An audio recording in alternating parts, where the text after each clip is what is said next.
നിയമസഭാ തെരഞ്ഞെടുപ്പിൽ മത്സരിക്കാനുള്ള തീരുമാനത്തിൽ നിന്നും വ്യാപാരി വ്യവസായി ഏകോപന സമിതി പിന്മാറിയെന്ന് സംസ്ഥാന പ്രസിഡന്റ് രാജു അപ്സര. പ്രകടന പത്രിക നോക്കിയ ശേഷമായിരിക്കും തെരഞ്ഞെടുപ്പിൽ ഏത് മുന്നണിയെ പിന്തുണയ്ക്കണമെന്ന് വ്യാപാരികൾ തീരുമാനിക്കുക. വ്യാപാരി സൗഹൃദ നിലപാടാണ് കഴിഞ്ഞ 10 വർഷത്തിനിടെ ഇടതു സർക്കാർ സ്വീകരിച്ചതെന്നും രാജു അപ്സര പറഞ്ഞു.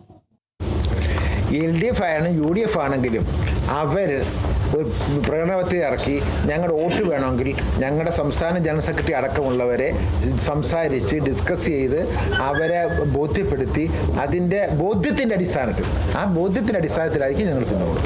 തീർച്ചയായും ബഹുമാനപ്പെട്ട മുഖ്യമന്ത്രിയോട് വളരെ വലിയ അഭിപ്രായമാണ് ഞങ്ങൾക്കുള്ളത്. കാരണം പൊതുസമൂഹത്തെ കൂട്ടി നിർത്തുന്നതിൽ മുഖ്യമന്ത്രി കാണിക്കുന്ന പ്രത്യേക താല്പര്യം, ഞാൻ പറഞ്ഞില്ലേ, ഒരു വ്യക്തി വരുമ്പോൾ അദ്ദേഹത്തിനല്ല മറുപടി കിട്ടുന്ന, അതുമായി ബന്ധപ്പെട്ട 10,000-കണക്കിന് ആളുകൾക്കാണ് മറുപടി കിട്ടുന്നത്, പ്രയോജനം ലഭിക്കുന്നത്. എൻ്റെ അനുഭവത്തിലാണ് ഞാൻ പറയുന്നത്. അതുകൊണ്ട് തന്നെ എന്നതുകൊണ്ട് നാളത്തെ പിന്തുണ വേണമെങ്കിൽ അവരുടെ നാളത്തെ അടുത്ത ഗവൺമെന്റിന്റെ നടപടികൾ എന്താണ്, പരിഷ്കാരങ്ങൾ എന്താണ്, പ്രവർത്തനങ്ങൾ എന്താണ്, നിലപാടുകൾ എന്താണ്, ഇത് തന്നെ തുടരുമോ, ഇതിന് വ്യത്യസ്തമാകുമോ, ഇതൊക്കെ കണ്ടറിയണം.